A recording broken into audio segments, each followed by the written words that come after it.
just in this last week, I've had two of my clients land something that they've been trying to manifest and circling around for quite a while. And all that they did was change this one thing. And I really do mean it. It was one thing that we worked through. And these are two very separate situations. And I want to break down for you in this video exactly what that is so you can apply this directly into your life and start to really manifest the desires that you have been holding in your heart for so long. So I want to make something really clear here. When it comes to bringing into fruition and landing in reality what it is that you want, the difference isn't the gap between this is what I want and I haven't yet got it. So this is the current position I'm in and I haven't yet got that thing. The gap is who you are being now and who it is that actually receives it, the version of you that receives the thing. So it's not that my clients were incapable of calling in the thing that they wanted to be calling in. It's that they were circling around it and taking action, but not necessarily inhabiting the identity of the person who'd already received it. And this is the key. You inhabit the identity of the version of you who has received the thing. And this could range from changing what you wear through to how you respond to situations, how you make decisions, to really just the frequency that you inhabit daily. And when I say frequency, let's just cut out all of the wondering what that is. And it is really your mood. What's your mood? Do you generally have an elevated mood, or do you generally move through the world with a mood that is not so elevated and quite low? That will give you an idea of what frequency you are actually inhabiting. The version of you who has received the thing that you want has a higher frequency, has an elevated mood, because I assume that what you want is going to make you a happier person, possibly more fulfilled, really feeling like you've achieved something. You need to inhabit that now. You need to start to attune to that version of you now. And then you will see everything in your external reality begin to move to match that space that you have started to inhabit. And so in this state, you're not calling in something that's far away. You've become the person for which the thing that you want is now inevitable. So here is the part where we're really going to move that needle for you. This identity work that I stepped my clients through and that I witnessed them implement rapidly. It wasn't about just saying affirmations and emptily trying to make themselves feel like that thing. They began to inhabit it within their own day-to-day life. They found the felt sense of themselves within that future version.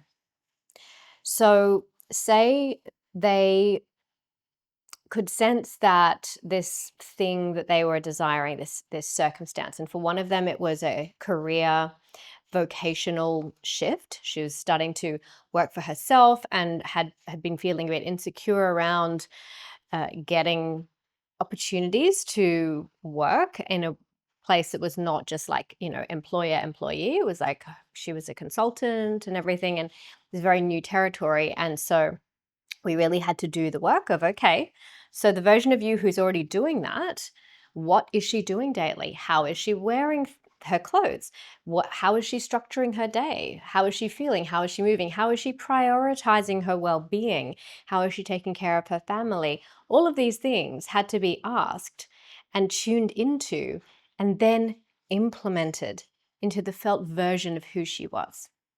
And another client of mine who was looking for a real estate opportunity to purchase, she began to feel into the feeling of, what is it that I would be feeling if that was all done, if the property was purchased, if I was in my new place with my family and everything. And she began to think from that version of herself, feel from that version of herself, inhabit the frequency of that person. And the quantum physics behind that is that that is collapsing time and space around you, so that essentially the observed reality that is occurring is going to have to match that at some point. You just need to hold that space and inhabit that over and over again until things start to shift. And it just so happened that for both of my clients, the shifts happened within a week. It was quite phenomenal. And not only that, but things turned out in a way that was better. More opportunities came than what had currently been envisioned for my client who was working for themselves now. And another completely sort of out of the box opportunity for purchasing came in to the other client's realm.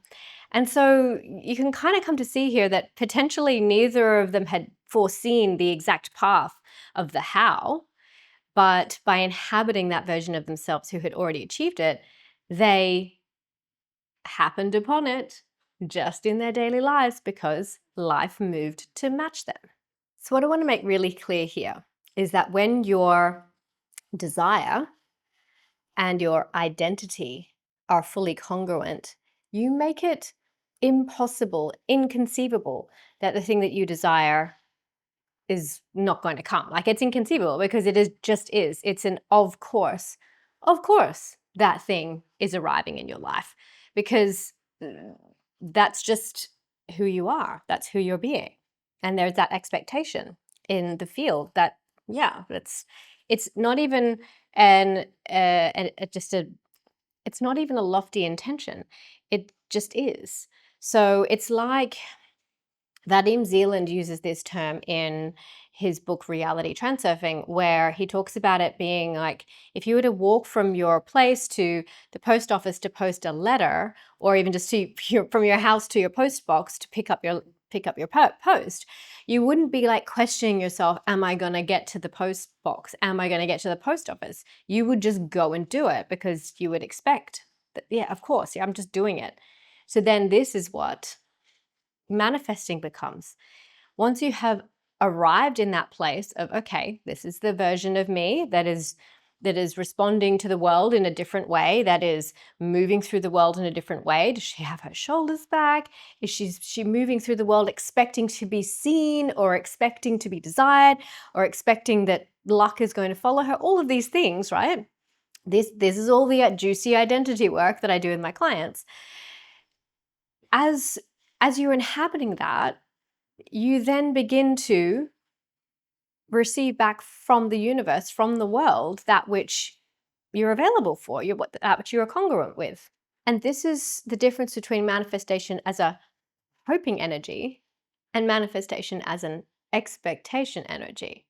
It just is. It's not oh, I wish and hope and pray for it.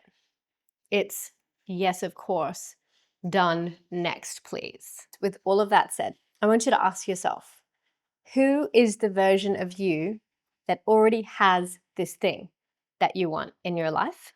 And where are you acting like someone who does not?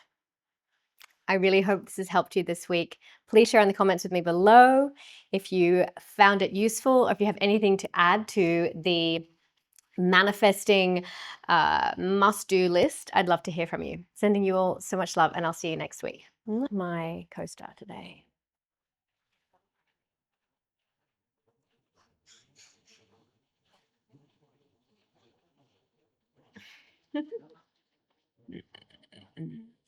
Oh.